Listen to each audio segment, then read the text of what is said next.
Hello అండి, welcome to Sukanya vlogs. ఎలా ఉన్నారండి? బాగున్నారా? నేను మీ సుకన్య. ఈ రోజు మన రెసిపీ వచ్చి 10 నిమిషాల్లో బన్ దోశలు అనమాట. చాలా బాగుంటాయి అనమాట. చాలా మెత్తగా కూడా ఉంటాయి. చూడండి ఎంత బాగున్నాయో, దూది పింజల్లాగా. మనం పప్పు నానబెట్టే పని లేకుండా ఒక 10 నిమిషాల్లో మనం ఈ దోశలు రెడీ చేసుకోవచ్చు అనమాట. ఇలా పల్లి చట్నీతో తిన్నా, కారపొడి వేసుకొని తిన్నా చాలా బాగుంటాయి. మన ఛానల్ ఫస్ట్ టైం ఎవరైనా చూస్తున్నట్టయితే సబ్స్క్రైబ్ చేసుకోండి. దీని తయారీ విధానం చూసేయండి. మనకి ముందుగా ఒక బౌల్ తీసుకొని 1 కప్పు బొంబాయి రవ్వ తీసుకోవాలన్నమాట గిన్నెలోకి. అదేనండి, ఉప్మా రవ్వ తీసుకోండి. ఇప్పుడు అదే కప్పుతో 1 కప్పు పెరుగు కూడా తీసుకోండి. ఈ రెండు బాగా కలపాలన్నమాట. ఈ పెరుగు రవ్వ అంతా కూడా చక్కగా కలిసేలా కలుపుకోవాలి. ఇదంతా కూడా మనం పెరిగేసినాక రవ్వ అంతా కలవలేదనుకో కొంచెం నీళ్ళు వేసుకోండి. ఇలా మొత్తం కలిపి ఒక 10 నిమిషాలు పక్కన పెట్టాలన్నమాట. రవ్వ అనేది నీళ్ళన్నీ కూడా పీల్చేసుకొని బాగా మెత్తబడిపోయిద్ది అనమాట. చక్కగా ఇలా కలుపుకోండి. ఇలా మూత పెట్టి ఒక 10 నిమిషాలు పక్కన ఉంచుకుందాం. మనం స్టవ్ వెలిగించుకొని బాండి పెట్టుకొని 1 టేబుల్ స్పూన్ దాకా నూనె వేసుకోవాలి. నూనె వేడైనాక 1/4 టీ స్పూన్ జీలకర్ర వేసుకోండి. అలానే 1 టీ స్పూన్ పచ్చెనగపప్పు వేసుకోండి. కొంచెం వేగనిద్దాం వీటిని. కొంచెం వేగిపోయింది. దీంట్లోకి ఉల్లిపాయలు వేసుకోండి. సన్నగా తరిగిన పచ్చిమిరపకాయ కూడా 1 వేసుకోండి. లైట్గా వేసుకుందాం వీటిని.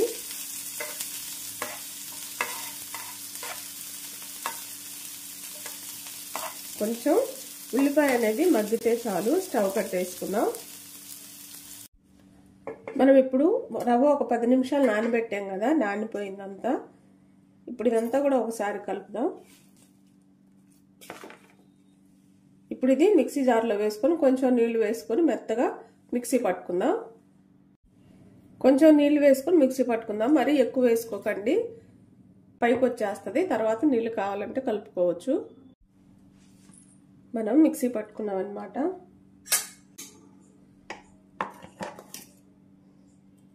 చూడండి చాలా మెత్తగా అయిపోయింది. ఎందుకంటే మనం ఒక 10 నిమిషాలు నానబెట్టాం కదా పెరుగులో రవ్వని. ఇప్పుడు దీన్ని బౌల్లోకి తీసుకుందాం. మనం బౌల్లోకి తీసుకున్నాక 1/4 టీ స్పూన్ తినే సోడా వేసుకోండి. దోశల్లో వేసుకుంటాం కదా అది. అలానే రుచికి తగినంత ఉప్పు వేసుకోండి. మనం ఇంతవరకు వేయలేదు కదా, చూసి వేసుకోండి. మనం ముందుగా వేయించి పెట్టుకున్న ఉల్లిపాయలు వేసుకోండి దీంట్లో. ఇవన్నీ ఒకసారి కలుపుకుందాం. వేసిన తాలింపు అంతా కూడా మనం ఒకసారి బాగా ఇలా కలుపుకోవాలన్నమాట.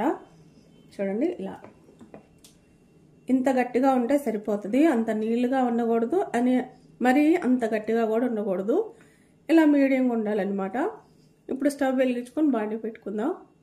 మనం స్టవ్ వెలిగించుకొని బాండి పెట్టుకున్నాక 1-2 టేబుల్ స్పూన్ల దాకా నూనె వేసుకోండి. కొంచెం ఉల్లిపాయ అనేది మగ్గితే చాలు, స్టవ్ కట్టేసుకుందాం. మనం ఇప్పుడు రవ్వ ఒక 10 నిమిషాలు నానబెట్టాం కదా, నానిపోయిందంతా. ఇప్పుడు ఇదంతా కూడా ఒకసారి కలుపుదాం. ఇప్పుడు ఇది మిక్సీ జార్లో వేసుకొని కొంచెం నీళ్లు వేసుకొని మెత్తగా మిక్సీ పట్టుకుందాం. కొంచెం నీళ్ళు వేసుకొని మిక్సీ పట్టుకుందాం. మరీ ఎక్కువ వేసుకోకండి, పైకి వచ్చేస్తుంది. తర్వాత నీళ్ళు కావాలంటే కలుపుకోవచ్చు. మనం మిక్సీ పట్టుకున్నాం అన్నమాట.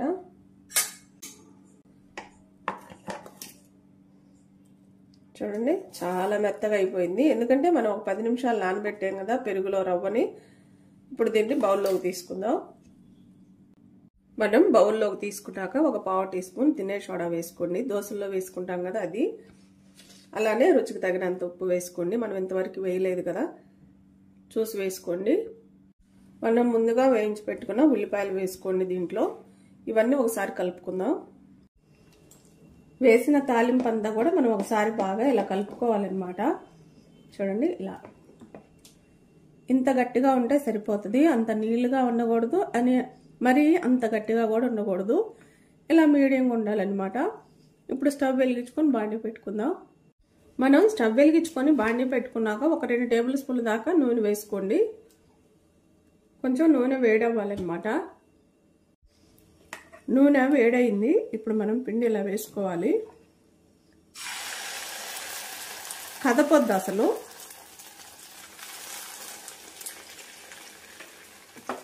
ఇలా వేసుకొని మనం మూత పెట్టేసుకొని మీడియం మంట మీద ఉడికించుకోవాలి.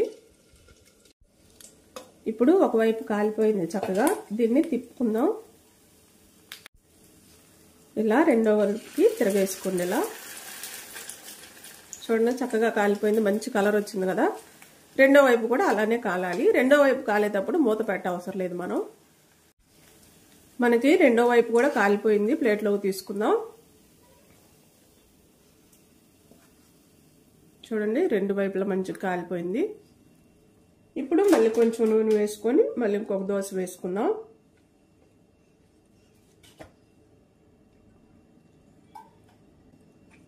మళ్ళీ అలానే వేసుకోవాలి, కదపకుండా వదిలేసేయండి.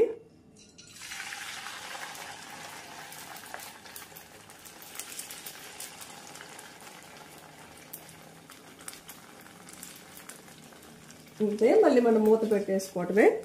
తక్కువ మంట మీద వండాలన్నమాట. మనం రెండోసారి వేసుకున్న దోశ కూడా చూడండి, చక్కగా పొంగి కాలిపోయింది అడుగు బాగాన. ఇప్పుడు ఇది అటువైపు తిప్పుకుందాం. చూడండి, ఇది కూడా మంచి కలర్ వచ్చింది కదా అడుగున. ఇంకో వైపు కూడా కాల్చుకొని తీసుకుందాం. ఇవన్నీ కూడా మనం వేసుకున్నాక నేను మళ్ళీ మీకు చూపిస్తాను. మన దోశలన్నీ బంద్ దోశలన్నీ రెడీ అయిపోయినాయి. ప్లేట్లోకి కూడా తీసుకున్నాం. చూడండి ఎంత బాగున్నాయో. చాలా సింపుల్గా అయిపోతాయి, చాలా మెత్తగా ఉంటాయి అన్నమాట. మనం పప్పు నానబెట్టే పని లేదు. వెంటనే 10 నిమిషాల్లో మనం చేసేసుకోవచ్చు ఇబ్బంది లేకుండా. మీరు ఎప్పుడన్నా ఇలా చేయకపోతే కంపల్సరీగా ట్రై చేయండి. ఎలా వచ్చిందో కామెంట్ చేయండి. నా వీడియోస్ కానీ మీకు నచ్చినట్టయితే లైక్, షేర్, సబ్స్క్రైబ్.